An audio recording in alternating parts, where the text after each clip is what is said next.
कथा दोघांचं भांडण तिसऱ्याचा लाभ.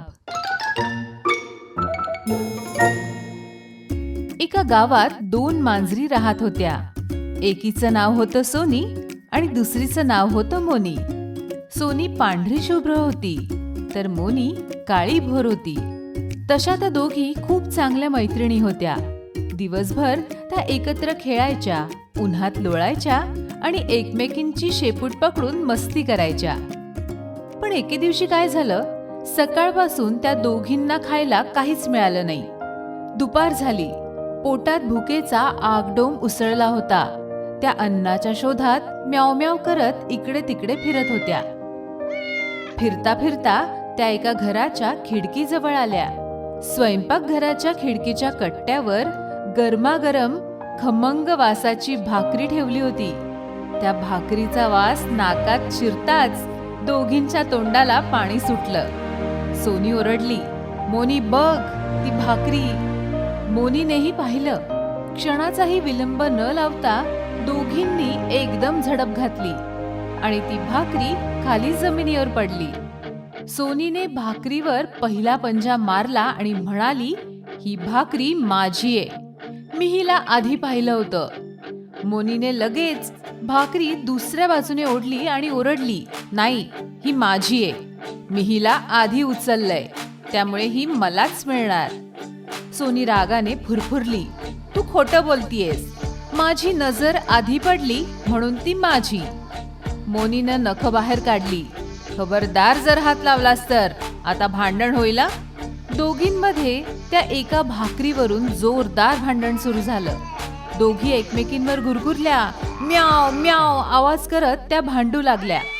त्यांची मैत्री विसरून त्या एकमेकींच्या शत्रू झाल्या होत्या. कोणीच माघार घ्यायला तयार नव्हतं. त्यांच्या या भांडणाचा आवाज जवळच एका झाडावर बसलेल्या सुंदर नावाच्या माकडाने ऐकला. सुंदर माकड खूप हुशार आणि लबाड होतं. त्याने खाली पाहिलं आणि विचार केला, अरे वा, मस्त गरमागरम भाकरी आणि 2 मूर्ख मांजरी.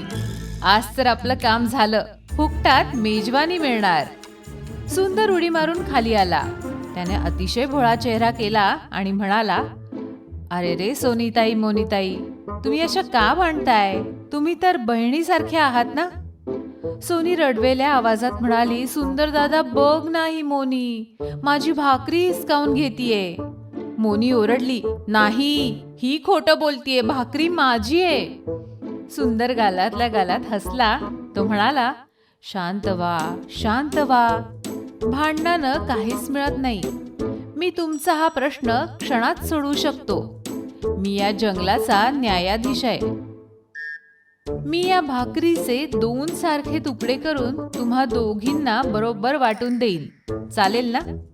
भुकेल्या सोनी आणि मोनीला वाटलं की हा चांगला उपाय. त्यांनी होकार दिला आणि म्हणाल्या, हो हो करा वाटणी. सुंदरने आजूबाजूला पाहिलं. त्याला तिथेच खेळण्यातला एक जुना तराजू सापडला. त्याने ती भाकरी घेतली आणि तिचे 2 तुकडे केले.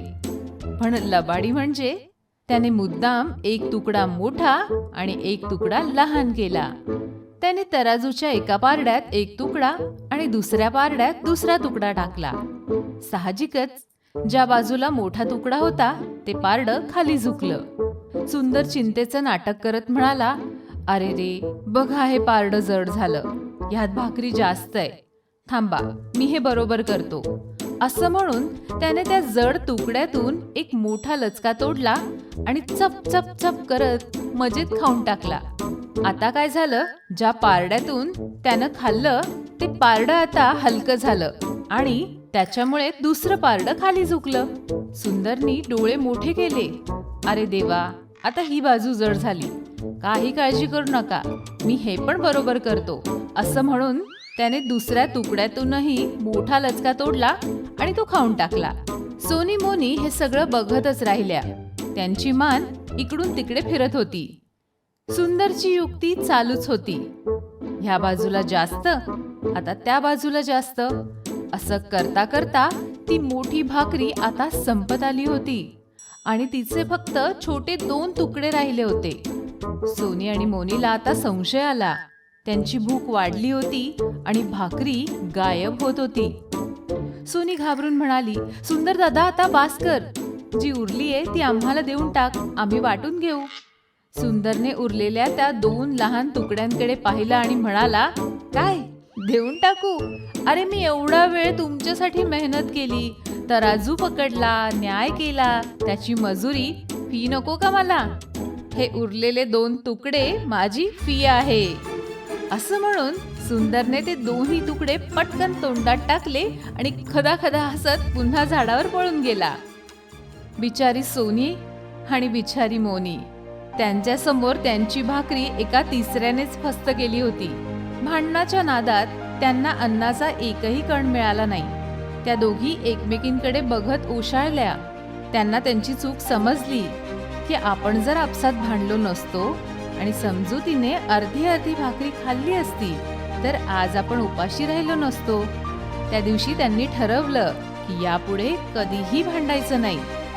तात्पर्य, दोघांचे भांडण आणि तिसऱ्याचा लाभ. आपापसातल्या भांडणाने नेहमी आपलेच नुकसान होते आणि बाहेरचा माणूस त्याचा फायदा घेतो.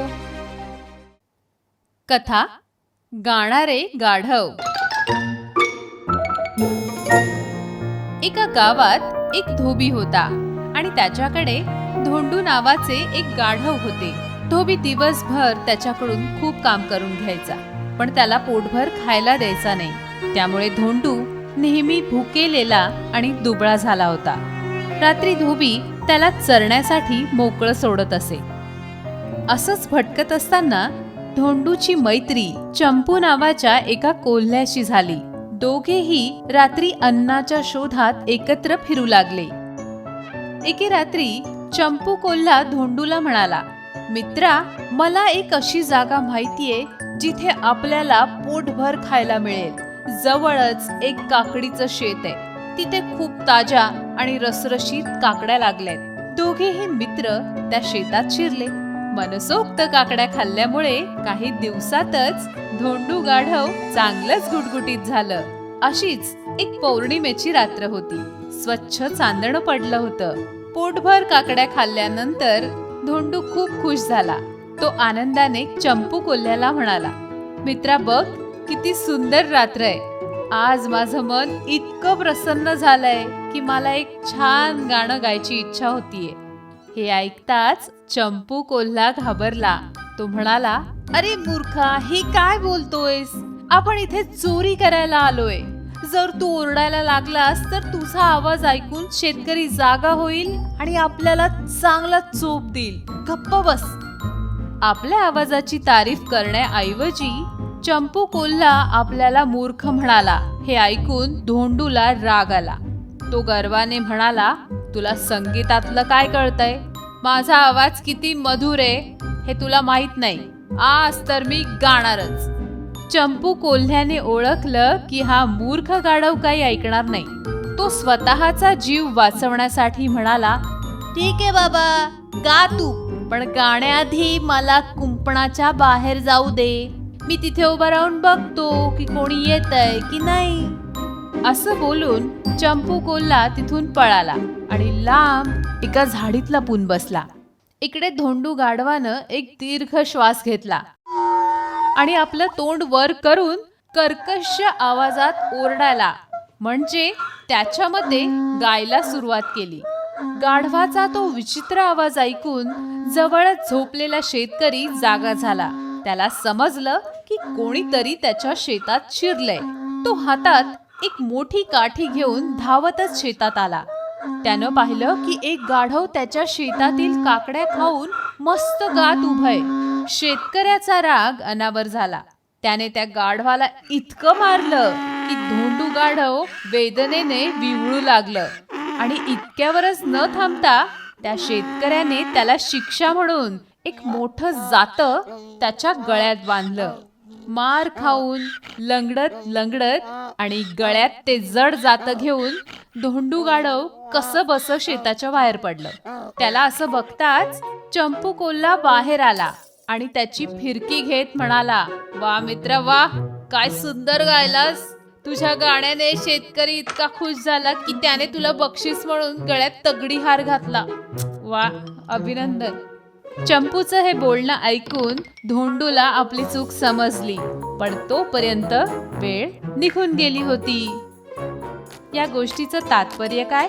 प्रत्येक गोष्टीची एक योग्य वेळ आणि जागा असते. अवेळी आणि अयोग्य ठिकाणी केलेला मूर्खपणा नेहमीच संकटाला आमंत्रण देतो.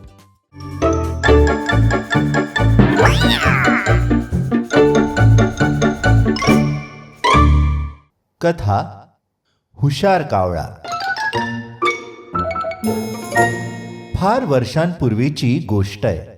एका घनदाट जंगलात कालू नावाचा एक कावळा राहत होता. ते दिवस उन्हाळ्याचे होते. आकाशातून सूर्य अक्षरशः आग ओकत होता.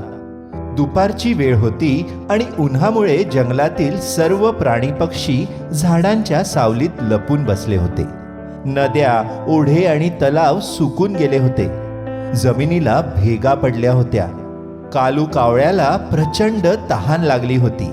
तहानेमुळे त्याचा घसा कोरडा पडला होता आणि त्याची जीभ बाहेर आली होती. त्याला वाटत होतं की जर आता थोड्या वेळात पाणी मिळालं नाही तर आपले प्राण नक्कीच जाणार. तो पाण्याच्या शोधात आपल्या घरट्यातून बाहेर पडला.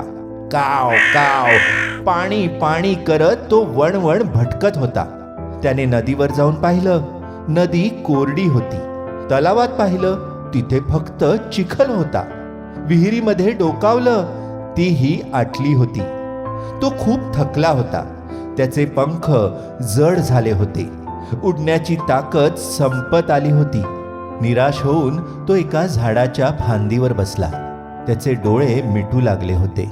तेवढ्यात त्याची नजर दूरवर असलेल्या एका घराच्या अंगणात गेली.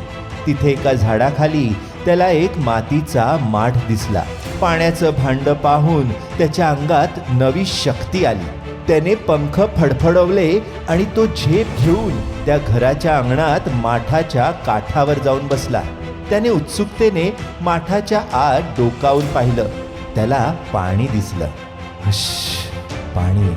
त्याला खूप आनंद झाला. पण त्याचा आनंद जास्त वेळ टिकला नाही. त्यानं पाहिलं की पाणी माठाच्या अगदी तळाशी होतं. कालूने आपली मान माठात घातली आणि चोच पाण्यापर्यंत पोहोचवण्याचा प्रयत्न केला, पण व्यर्थ. माठ उंच होता आणि पाणी खूप खाली होतं. त्याची चोच पाण्याला स्पर्शही करू शकली नाही. तो निराश झाला. त्यानं विचार केला, आता काय करू? पाणी तर समोर आहे, पण पिता येत नाहीये. त्याने आपली बुद्धी चालवली. त्याने माठाला धक्का देऊन पाडण्याचा प्रयत्न केला, जेणेकरून पाणी सांडेल आणि त्याला पिता येईल. पण माठ जड होता. तो चिमुकल्या कावळ्याकडून हालेना. त्याने चोचीने माठ फोडण्याचा प्रयत्न केला, पण माठ पक्क्या मातीचा होता. तो फुटला नाही. उलट कावळ्याची चोचच दुखू लागली. कावळा हताश होऊन माठाच्या काठावर बसला. त्याला वाटलं, आता आपला अंत जवळ आलाय. तेवढ्यात त्याचं लक्ष जमिनीवर गेलं. माठाच्या आजूबाजूला लहान लहान खडे पडलेले होते. ते खडे पाहताच त्याच्या डोक्यात एक कल्पना चमकली. जर मी हे खडे पाण्यात टाकले तर जड असल्यामुळे खडे खाली जातील आणि त्यांच्या जागेवर पाणी वर येईल. क्षणाचाही विलंब न लावता कालू कामाला लागला. त्याने जमिनीवरून एक खडा चोचीत पकडून आणला. त्याने तो खडा माठात टाकला. पाणी थोडेसे हलले, पण पातळी वाढली नाही. त्याने दुसरा खडा आणला, तिसरा आणला, चौथाही आणला. तो सतत खडा आणत होता आणि माठात टाकत होता. भर उन्हात तो खूप मेहनत करत होता. 10 खडे टाकले, 20 खडे टाकले, 50 खडे टाकले. हळूहळू माठाच्या तळाशी खड्यांचा ढीग साचू लागला आणि पाणी वर वर येऊ लागलं. कालूने हार मानली नाही. तो दमला होता, पण थांबला नाही. आणखी काही खडे टाकल्यावर अखेर पाणी माठाच्या काठापर्यंत आलं. थंडगार पाणी पाहून कालूचा आनंद गगनात मावेनासा झाला. त्याने आपली चोच पाण्यात बुडवली आणि मनसोक्त पोटभर पाणी प्यायला. थंडगार पाण्याने त्याची तहान शमली आणि त्याला नवीन जीवन मिळाले. त्याने आकाशाकडे पाहिलं आणि काव काव करत आनंदाने ओरडला. जणू काही तो म्हणत होता, मी जिंकलो, मी जिंकलो. तृप्त होऊन कालू कावळा पुन्हा आकाशात उंच उडून गेला. तात्पर्य: प्रयत्नांती परमेश्वर. जर तुमची इच्छाशक्ती प्रबळ असेल तर कितीही कठीण परिस्थितीतून मार्ग निघतोच. कथा आमच्या या चॅनेलला लाईक, शेअर आणि सबस्क्राईब करायला विसरू नका.